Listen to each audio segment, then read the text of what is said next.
Welcome back to another episode of the Bench Mob ENT podcast, the best sports podcast in New Jersey. And as you see, Tone got another special guest on tonight. Currently, she's going to be going to Old Dominion. She's still at her school right now, getting buckets, doing her thing, handling business. Alisha Nunley is in the building. How are you doing today? I'm doing good. Thank you for having me. Thank you for taking time out your schedule because I realized afterwards, right? I DM hundreds of people weekly. My little slow moment. I DM basketball players during basketball season. So I appreciate you taking time out your schedule to hop on. I know how busy the season is. I know with classes and everything. So truly appreciate that. For you, I want to get right into it because we value your time.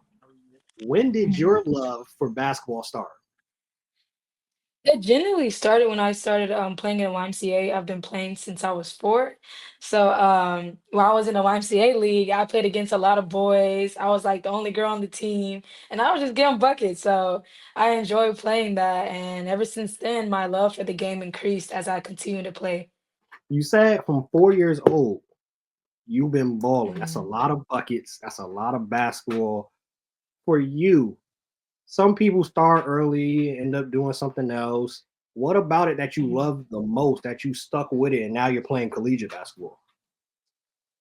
It's just the competitiveness, and then like I love how the women game is growing, and also I have like people in my background, like my father who pushed me, and my brothers who inspired me as well, and also the accomplishments that I achieved in high school, middle school, like breaking records in middle school, like that right there, kind of just boosted me to keep going, like because you have times where you might have setbacks, you have times where you might feel discouraged, things aren't going your way, but it's just it's more than just your accomplishments. It's more than just all of that. It's about your love for the game and how you also view the game as well, and it's just fun. So yeah. That's definitely the thing that people sometimes lose. This is why I ask that too. Like you can lose the fun aspect in it, and it turns too much into a business and the politics of Hmm. it. So for you to start at 4 and you still have a love for it, that's dope to be able to still have it for that long. You're currently at Collin College. Why did you Hmm. choose Collin College? And the second part of this is you're going to Old Dominion. So what was the thought process in choosing both schools for you? Okay, so Collin College, actually, there was my they recruited me my senior year, and they came to a game, watched me play, and coming out of my senior year, I didn't have no D1 looks, no offers from D1 schools. So it was a different route. I had to pray about it because people when they get recruited by JUCOs, they like I don't know, but it's actually like better and bigger than you might think. And coming to Collin my freshman year, it was my first year at Collin, and yeah, my coaches believed in me. They saw what other coaches didn't see. They basically, yeah, they believed in me, and I love the program. And my coach, like, he really is helping me, and also he prepared me for the D1 level. So when I go to ODU, I'll be ready to keep going, keep learning, and also achieve a lot of things and make history. So shout out to your coach. Funny you Yeah. mentioned that because we literally just had somebody on. Like I just interviewed somebody that was mentioning the importance of going where you're wanted and where coaches Mhm. actually believe in you. Like you just mentioned, a lot of people poo-poo and put their nose up at, oh, I'm not going to a JUCO. That Yeah. actually sometimes is a better route than going to a school and you just sitting on the bench. So shout out to you, like you said, Hmm. key part, you prayed on it first. And, all right, this is the actual Yes. right decision.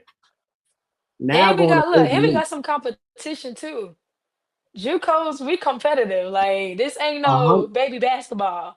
a It's a hundred dog eat percent, dog. a Hmm. 100%. JUCO is really oftentimes, sometimes more competitive than other levels because everybody is like you said, is dog eat, dog eat. We all trying to get Hmm. to that next part. So most Yeah. definitely, and you're going to that next part of ODU. What went into Mhm. the decision making of choosing Old Dominion for the school that you'll be going to after you're done with college? That's a good question right there. So first, with everything, every decision I make, I always pray about it. And when I tell you God spoke to me, He spoke to me. Don't get me wrong, the visit was fire. Like everything was nice. I was like, wow, like okay, I'm feeling this. But what really stood out to me the most was just the culture, like the family. Speaking to Coach Delisha and how we connected. Like we just connected on a different level and talking to Coach Rowe and all the other assistant coaches that were there, and just also looking at the team environment, it fitted me well. And like you said, you want to go to a place that wants you. You don't want to just go to a place that, oh, the team looks nice. Oh, their record looks nice, because you might not even play, you know? So that's why it's so important to go to a team that really wants you. And they showed me why they wanted me, not just saying they wanted me, they showed me why they wanted me and how I can fit in their program. And yeah, I just love it. The whole thing was just awesome to me. That's dope because I've seen it happen to players all the time. Word, oh yeah, we want you to come here. Then when they get there, it's a completely different Yeah. experience. They backed it up, ODU, with action. We're gonna tell you we Hmm. want you, and we're gonna And we show you gonna that we show want you. Yeah. you. Major key, and that's a life lesson for anybody that watch this or listen to it. Don't let anything or anybody, any position, just tell you they want you. They gotta show it also. Shout out to your coaches for that. Hmm. You're going into your last season of Collin, right? What did you work on this summer to come back this year and kill it again? What was the things that you was working on?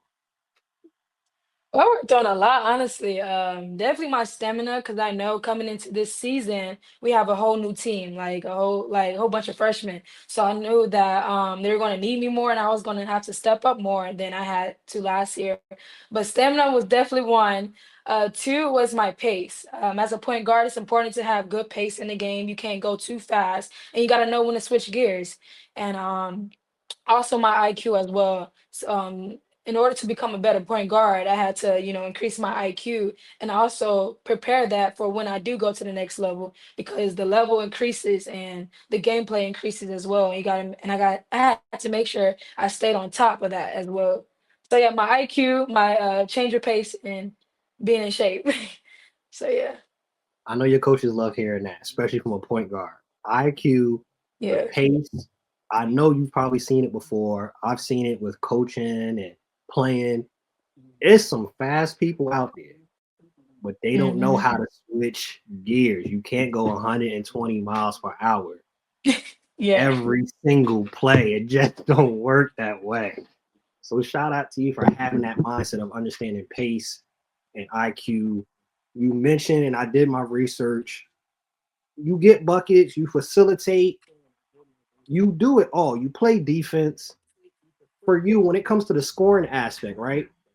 How do you approach the games regarding scoring, and how do you create separation as a guard? Like, do you have a favorite go-to move? Are you looking at the defense, how they're guard you on the screen? Like, what is your approach when it comes to scoring?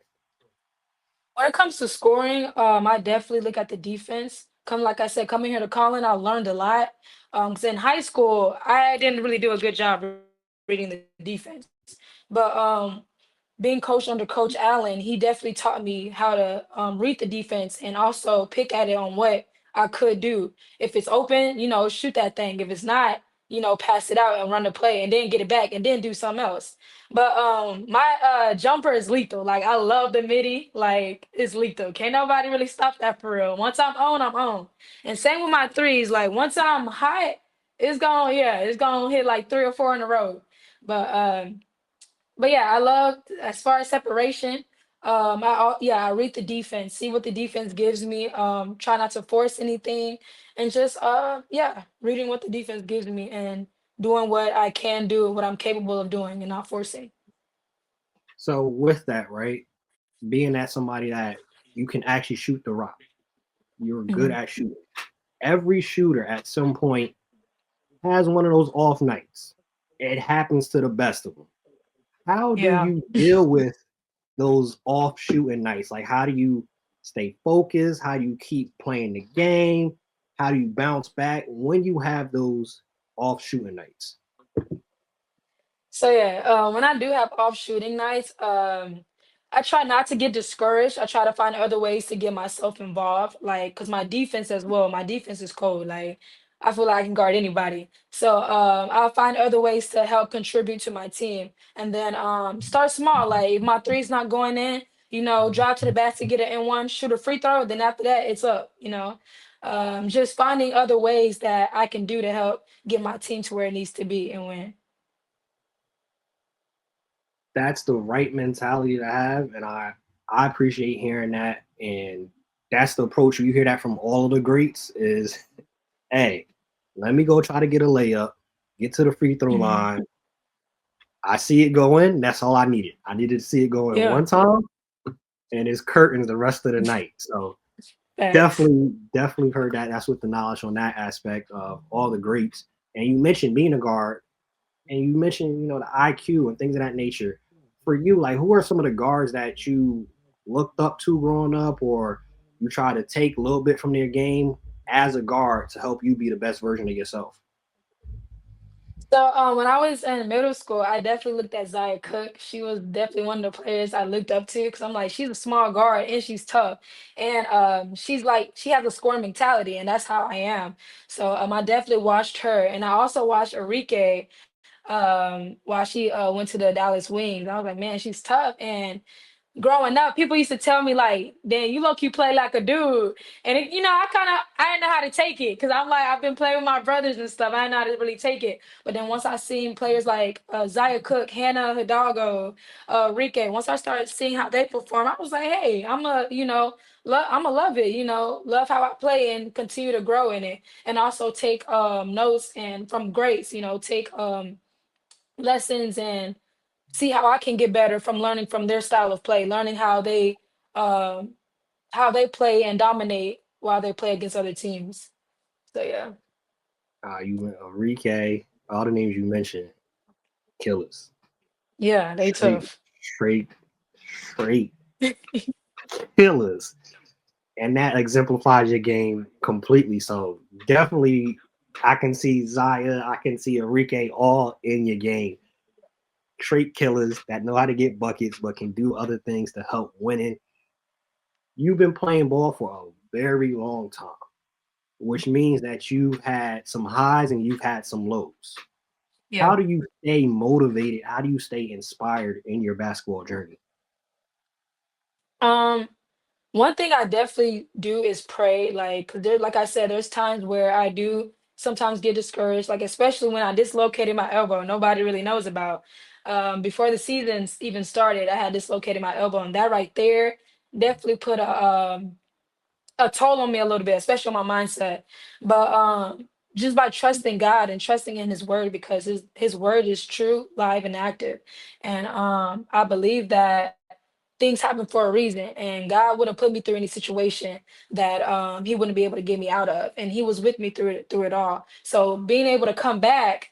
Um, I just like to keep myself motivated to keep going. Like, yeah, I just, don't worry. Just trust it all in God's hands and know that God knows what's best for me. And like Jeremiah 29:11 says, for God knows the plans he has for me, plans to prosper me, not to harm me, to give me a hope in the future. So I just lean on that verse right there to not get discouraged. Although it's easy to get discouraged, just know that God knows what's best for me and just trust his process and his timing. So everything you said right there was a lot within that. To me, what it sounds like, which is great, especially in the sports field that can literally be up and down, you're Hmm. grounded in God. Yes. That's huge. Like a lot of people don't factor that in, and some don't have a relationship with God. So that's not part Hmm. of your equation. But if you Yeah. know God and you not choosing to seek him in all that you do, you gonna fall short some point, some Yep. place here and there. So to hear, which I think is great, especially being that you're younger, you're gonna have people that's following you, that's looking up to you, and Hmm. dang near almost every question that you answer, somehow God came up in the mix. That's the Hmm. That's the perfect way. You're keeping God at the forefront. I don't know your details of your life, but I'm sure God is happy that you're doing that for you, Oh right? yeah. Best piece of advice you've received in your journey. Best piece of advice. Man, I have seen a lot. My dad be giving me lectures 24/7. But actually, one of the best ones is if you're driving and you're focused in somebody else's lane, you're gonna crash. This ain't about driving, by the way.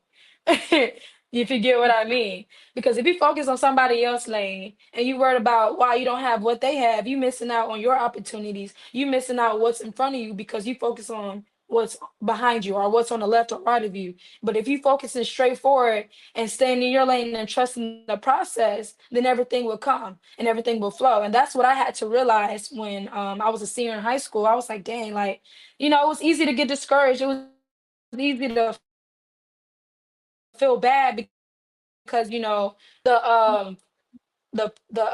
what's that word? I'm sorry. The exposure that you want. But when you focusing on your own lane and just trusting the process Mhm. and letting God take that wheel and not looking in anybody else's lane, everything else will follow through. So yeah. That's a bar. That's comparison, especially in this day and time, is probably one of the biggest things that prevent people from achieving what they need to achieve. Looking to the left, Yes. looking to the right, especially for those that are believers, like, yo, he a good father, so you think he gonna take care of Alicia, but he not gonna take care of Tone? No, he take care of all his Right. kids. He not a deadbeat. He not a deadbeat. So Hmm. you ain't gotta worry about that. He a good father. So definitely, I mean, anybody that watches later, listen. If you, for whatever reason, you missed all of that before, hopefully you caught that part right there. Like she said, it wasn't about driving.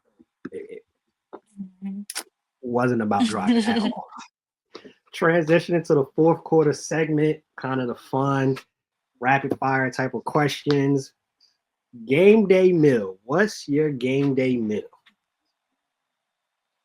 My best game day meal that I go to is the number 20 from Subway. It got the bacon, the chicken, the shredded cheese. Oh yeah, I love that. And then before, like an hour before tip off, I eat a banana to, keep my body nourished, and I drink water to stay hydrated. But yeah, I love the number 20 from Subway. That right there gonna get you right. Yo, that's mad funny that you just said that because today I haven't had it in probably a year or some change. What did I get for lunch today? Subway. That's Mad crazy. funny. You mentioned Subway. That's crazy. For you, right? Obviously, as an athlete, you have to eat healthy. You have to watch what you Yeah. eat. I am a foodie. I eat for three. It may not look that way, but I eat for three. So I ask everybody that comes on the show food related questions. What's your cheat day meal? The meal that you know I can't have it too often, but if I can get my hands on it, I'm gonna eat this. Oh, that's a good question because I eat a lot. I say probably some pizza. Yeah, pizza. Any you going with just plain cheese or you getting toppings on it? Oh no, yeah, I love me some hamburger and pineapple on top. That right there is the best combo. Then dipping it in ranch too. Yeah. Hey, Yeah, that right there. thank Yeah. you. Everybody think pineapple don't go on pizza. If you got the right combination, pineapple slaps on some pizza. Yes, thank you. It do. Folks missing No out. facts. What's your favorite holiday? Christmas. Yes. Hands down. Christmas. And my birthday Love, close to Christmas too. So yeah. love Christmas. Stranded on an island, three must haves. I definitely gotta have my Bible. And then I gotta have food as well because I like to eat. And then my phone so I can stay connected. It's probably gonna die because I ain't got my charger with me, but my phone. Start, bench, cut. Right, right. Movies, TV, or books? I'm cutting books for sure. um, I'll bench TV and I'll start movies. Okay, so you're gonna start movies, right? What are your Hmm. favorite movies all time? Love and basketball. Um, Man, I like a lot of movies. But yeah, Love and Basketball for sure. Any Medea movie. Um, I love The War Room. What else? Yeah, dang, I like a lot of movies. I can't think of a lot right now though. But yeah, for Oh, sure. And yeah, so yeah, Love and Basketball is definitely one of my tops for sure. two questions, right, from that. So you said War Room. Did you by any chance see The Forge?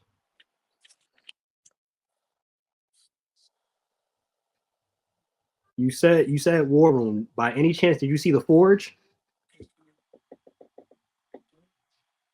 No, not yet. I haven't. Yeah, I haven't got a chance to see Forge yet, but I'm gonna see it when it's free. Really, really good. Whenever you get a chance to see it free, really, really good. I saw it for free. Somebody bought me the ticket because it was like, you need to go see this. So I get exactly what you're saying with that too. You mentioned Love and Basketball. I want your honest opinion. I want your honest opinion. You mentioned Love and Basketball.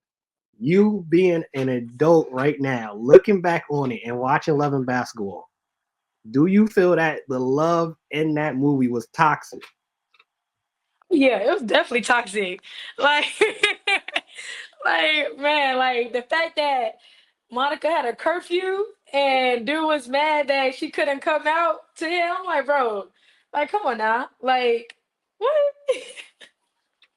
But yeah, it's So, definitely toxic. And then him getting another girlfriend after that, like, couldn't be me. so growing up, that was on one of my top five movies of all time, right? Playing basketball, high school, all that. I'm gonna get a loving basketball relationship. Then I got older, like, no, I don't want this. This is Right, right. toxic. This is disgusting. I don't know why I like this movie. So yeah, it's funny you mentioned that because I same thing. Loved the movie growing up, and as I got older, I've been arguing with people on threads and Twitter and every space now. They say they like loving basketball. I'm like, it's cool or whatever, but that's a toxic behind movie from Yeah, parents yeah. on down to really toxic. We But gonna it let it ended well slide. though. Facts. Appreciate you again hopping on here on the BME podcast. Y'all know the vibes. If you stay ready, you don't gotta get ready. Bench Facts. mob, we out. Peace.